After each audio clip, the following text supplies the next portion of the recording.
Éditorialiste politique et première réaction à ce discours de Gabriel Attal, celui du principal syndicat des chefs d'établissement. Beaucoup d'annonces autour de sanctions, je cite, mais peu autour de l'accompagnement et de la prévention. On va demander à Dianelle Simonet ce qu'elle en pense pour la France insoumise. Bonjour à vous, député LFI de Paris. Qu'est-ce que vous en avez pensé de ce discours justement? Est-ce que vous estimez la même chose? Beaucoup de sanctions, mais peu d'accompagnement? Oui, on voit un Premier ministre qui est complètement addict à la surenchère sécuritaire. Alors pour lui, les responsables, c'est les jeunes, c'est les parents, c'est les écrans, c'est le séparatisme islamiste. Mais en tous les cas, ça n'est jamais la politique gouvernementale. Or, Gabriel Attal est le premier responsable de cette situation. Quand il dit « tu casses, tu répares », on a envie de lui dire « écoute, tu casses l'école, tu répares l'école ». Parce que c'est quoi quand même le bilan de la politique du gouvernement depuis tant d'années? Eh bien, c'est une situation d'une école mise à mal. Vous savez, le 93 par exemple, c'est aussi un territoire de la République. Il y a eu une mobilisation historique, à la fois des parents d'élèves, à la fois des enseignants. Qu'a fait le gouvernement? Rien. On parle de difficultés, mais les difficultés en ce moment dans l'éducation nationale, c'est le résultat, par exemple, de 1000 postes d'assistants éducation qui ont été supprimés dans le dernier budget. Voilà la situation. Est-ce que vous ne pensez pas que ça peut quand même répondre à une certaine attente des Français, surtout des parents, justement, qui réclament un peu plus de sécurité, justement, à l'école, un peu plus de laïcité aussi, parfois? Mais vous savez, qu'il s'agisse de la sécurité ou qu'il s'agisse de la laïcité, ce qui est important d'abord, c'est d'avoir une école qui contribue à la réussite scolaire de toutes et tous. Parce qu'une école comme celle que souhaite Gabriel Attal, qui trie, qui discrimine, qui exclut, c'est une école finalement qui va fabriquer des personnes qui vont s'abandonner à la violence. Une école, au contraire, qui émancipe, qui part du principe que c'est aussi sur la base de l'estime de soi qu'on peut essayer de construire des parcours et que chaque jeune doit pouvoir réussir et qui s'en donne les moyens.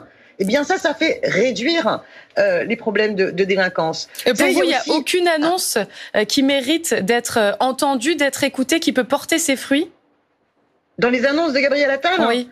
Écoutez, j'ai beau chercher, j'ai du mal à voir.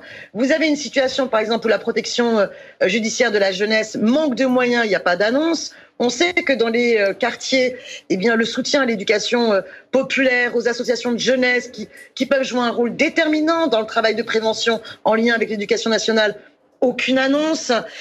On sait que il faudrait donner bien plus de moyens aussi dans l'éducation nationale pour que l'école soit aussi un lieu où on puisse parler. Vous savez, la violence, on oublie toujours. Qu'est-ce que c'est que la violence? La violence, c'est d'abord une situation d'échec d'une communication, d'échec d'une relation.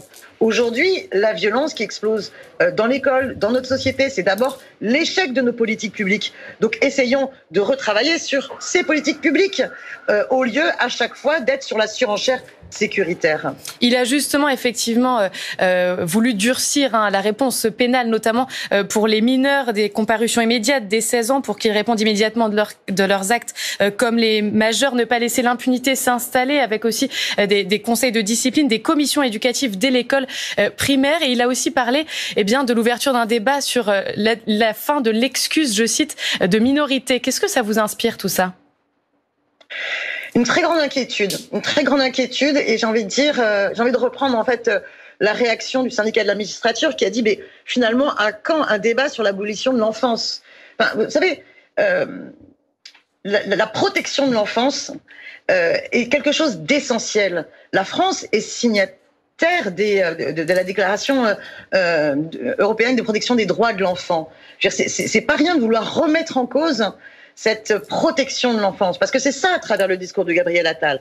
Et je voudrais dire, quand Gabriel Attal martèle sans arrêt la défaillance des parents, l'État est le parent de ceux qui n'en ont pas. Et pourtant, l'État, sur les politiques d'aide sociale à l'enfance, est totalement défaillant.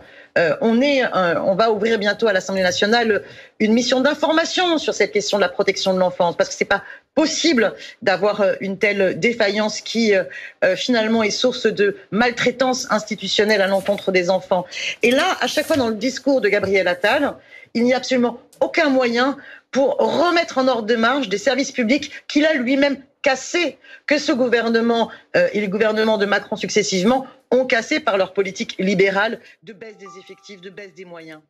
Dernière question, Daniel Simonet. Rapidement, Jean-Luc Mélenchon, finalement, est bien à Lille aujourd'hui avec Rima Hassan de la liste insoumise pour les européennes. Alors, pas à l'université, puisque leur conférence de presse a été finalement interdite, la conférence sur la Palestine, mais elle se tient bien dans une salle privée. C'est ce que vous vouliez chez les insoumis, qu'elle puisse se tenir ? Oui, nous aurions souhaité qu'elle puisse se tenir à l'université. Vous savez, quand on fait reculer les libertés d'expression, quand on fait reculer la démocratie, c'est jamais bon signe. Et vous le savez comme moi, les explications données ne sont absolument pas valables. L'université se doit d'accueillir des conférences, se doit aussi d'accueillir des meetings politiques. D'ailleurs, elle en accueille pour bien d'autres formations. Et donc, c'est totalement inacceptable qu'à quelques semaines des élections européennes, il y ait à ce point-là ce climat qui vise à bâillonner. L'université qui avait annulé cette conférence pour des raisons de sécurité, c'est ce qu'elle avait infirmé en tout cas. Merci beaucoup Daniel Simonet d'avoir été avec nous sur France Info pour réagir à ces annonces donc de Gabriel Attal tout à l'heure. La violence chez les jeunes, c'est donc le sujet du jour. Nouvelle illustration.